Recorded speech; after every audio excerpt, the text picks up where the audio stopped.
Hello, everyone. This is Brad Johnson with the Texan. I've got Representative Steve Toth of the Woodlands here with me. Steve, how's it going? Good, Brad. It's fun to be with you, buddy. Yeah, thanks for coming here, and we're at the Republican Party of Texas Convention.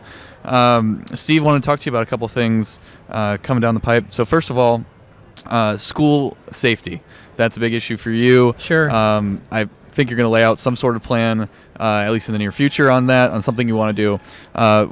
What kind of things do you think Texas, especially after the Uvalde shooting, can do to harden its schools? You know, we used to believe in the Republican Party in this thing called personal responsibility. We used to believe that inanimate objects were not capable of jumping off the desk or coming out of someone's pocket or coming out of someone's gun safe and shooting somebody. We used to believe that evil people did evil things. Yeah. And now we're getting behind red flag laws, which we have plenty of red flag laws in the state of Texas that we're already ignoring.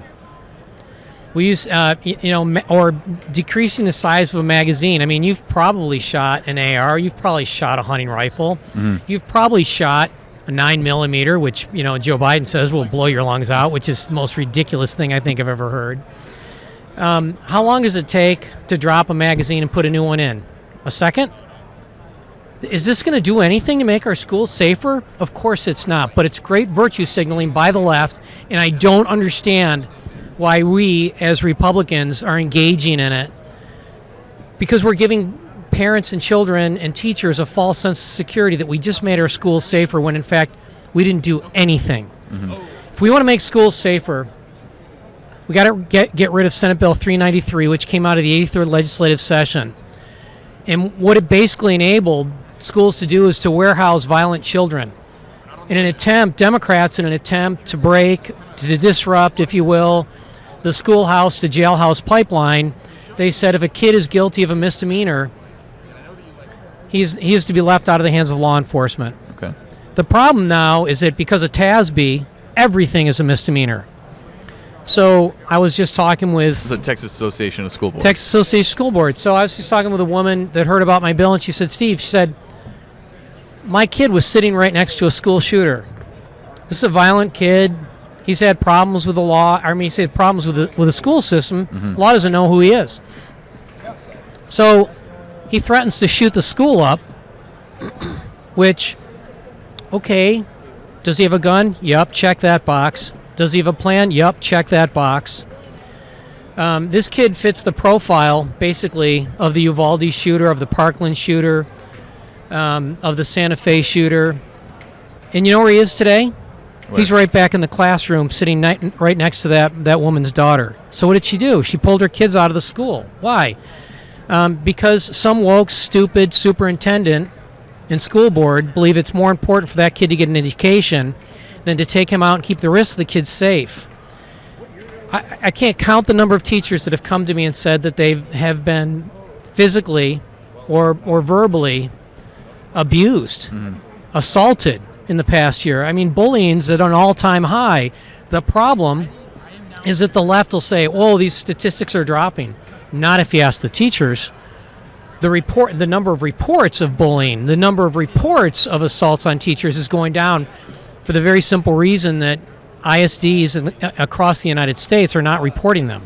But if you ask teachers if you've been reporting, if you've been assaulted, if you ask kids if they've been bullied, it went from, believe it or not, 30% of children 3 years ago report to being bullied in the last 30 days to 60% now 3 years later in the past 30 days. So it's definitely on the rise. It's on the rise because we're not taking these problem children out of the classroom. We either have to reach them, and if we can't reach them, we need to remove them. Okay. So on another much different issue, that you have announced some legislation that you will file once you guys reconvene in 2023, ESG, environmental, social, governance, correct, business policy.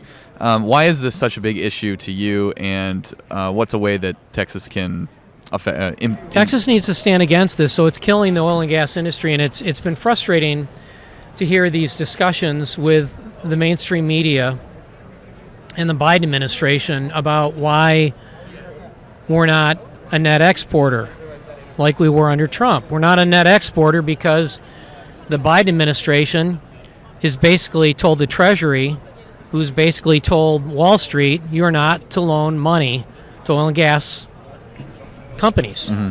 You're not to loan money to banks that deal with them. You're not to loan money to insurance companies that back them. So we've gone from basically 40 to 50 funds that would fund oil and gas exploration back in 2016 to about 10. We've gone from $46.9 billion in funding for oil and gas back in 16 to about $4.2 billion. Mm-hmm. And so you wonder why we're not drilling wells right now? It's because these small and medium-sized oil and gas companies can't get money. And if they can get money, they can't get an insurance company to come out and underwrite their well. Yeah. And ESG, broadly speaking, is this trend within portfolio managers and bankers Right. Of refusing to underwrite loans or insurance policies Correct. for anything with fossil fuels. Right, anything. But here's the funny thing, is that, the left claims to care so much about the environment, but the E, the environment, is a small e. It's a capital S. Environmental social governance, right? Mm-hmm. This is about wokeness. This is about ending white privilege.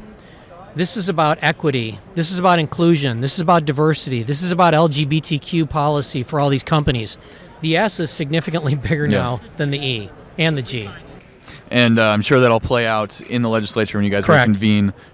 We look forward to watching that occur. And Steve, thanks for coming on. Yeah, you bet, buddy. Thanks. Take Cheers. care, Brad.